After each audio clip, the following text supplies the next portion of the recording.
గురుగారు, ఏలినాటి శని అనే పదానికి అర్థం ఏమిటి? ఏలినాటి అంటే ఎన్ని సంవత్సరాలు? ఏలినాటి శనిరా బాబు అని తెలుగునాట ఎక్కువగా వాడుతూ ఉంటారు. ఏలినాటి, ఏలు నా నాడు, దాన్ని విడగొట్టారు. ఏలు అంటే ఇక్కడ అర్థం ఏంటంటే సంవత్సరాలు. ఎన్ని సంవత్సరాలు అని అంటే మొత్తం 7.5 సంవత్సరాలు. ఈ 7.5 సంవత్సరాలు కూడా మొత్తం ఏలినాటి శని. ఏంటండి 7.5 సంవత్సరాలు అని అంటే, శని అనేటువంటి ఆ పేరు తలుచుకుంటేనే చాలామందికి భయం కలుగుతుంది. ప్రతి వాళ్ళ జీవితం ఒక 100 సంవత్సరాలు అని అనుకుంటే, ప్రతి 30 సంవత్సరాలకి ఏలినాటి శని వచ్చి కూర్చుంటుంది జ్యోతిష్ శాస్త్రం ప్రకారం. ప్రతి 30 సంవత్సరాలు అంటే మన జన్మరాశి ఏదైతే ఉన్నదో ఆ జన్మరాశికి ముందు రాశి, దాంట్లో 2.5 సంవత్సరాలు. అట్లాగే మన జన్మరాశిలో 2.5 సంవత్సరాలు, మన జన్మరాశికి తర్వాత ఉన్నటువంటి రాశిలో 2.5 సంవత్సరాలు. ఇట్లా మొత్తం 7.5 సంవత్సరాలు శని ప్రతి వాళ్ళ జీవితంలోనూ వస్తాడు. ఎప్పుడెప్పుడు వస్తాడండి? వాళ్ళ 30 మొదటి 30 సంవత్సరాల్లో ఒకసారి అడుగు పెడతాడు. ఎప్పుడు అడుగు పెడతారో పెద్దవాళ్ళని అడిగితే చెప్తారు ఏలినాటి శని. తర్వాత 30 నుంచి 60 సంవత్సరాల మధ్యలో ఒకసారి వస్తాడు. 7.5 సంవత్సరాలు తిష్ట వేసి కూర్చుంటాడు మన జాతకంలో. తర్వాత 60 సంవత్సరాలు దాటిన తర్వాత 90 సంవత్సరాల లోపు మళ్ళీ ఒకసారి ప్రవేశిస్తాడు మన జన్మరాశిని పట్టి. మరి ఏలినాటి శని అంటే అందరూ కూడా ఎందుకంత వణికిపోతుంటారు? ఏమి పరిహారం చెయ్యాలి అంటే పెద్దవాళ్ళు పాపం దీనికి కూడా చెప్పారు, మీరేమీ భయపడకండి. ఆ శని అనేటువంటి గ్రహం జీవితంలో పీడిస్తుంది అనేటువంటి ఒక అభిప్రాయం జనాలందరిలోనూ ఉంది. కానీ ఆయన ఎంత పీడిస్తాడో అంత మేలు చేస్తాడట.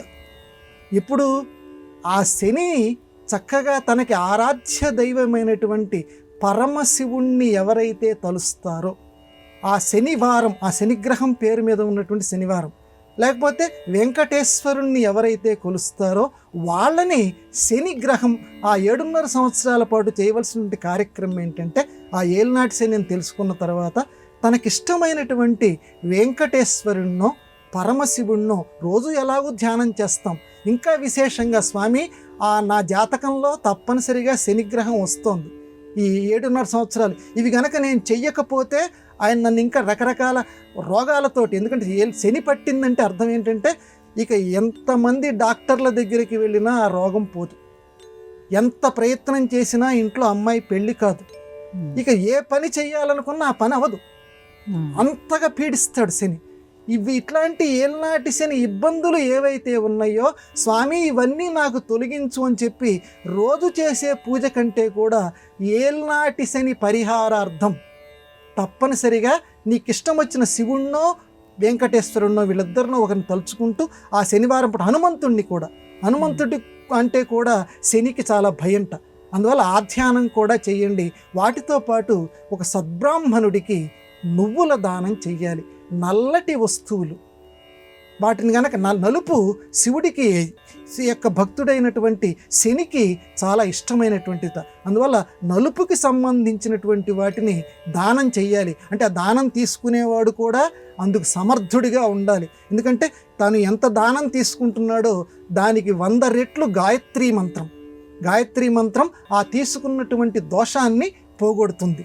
అంటే ఒకరి దగ్గర ఉన్నటువంటి ఆ దోషాన్ని తీసుకుంటున్నాడు, తన దగ్గర ఆ దోషం ఉంచుకోకూడదు, మళ్ళీ గాయత్రీ మంత్రం జపం చేసుకుంటే ఆ దోషం తొలగిపోతుంది. అందువల్ల శని పట్టినటువంటి వాళ్ళు, అందులో ఏలినాటి శని పట్టినటువంటి వాళ్ళు ఇందాక నేను చెప్పిన ప్రకారం చేయాలి.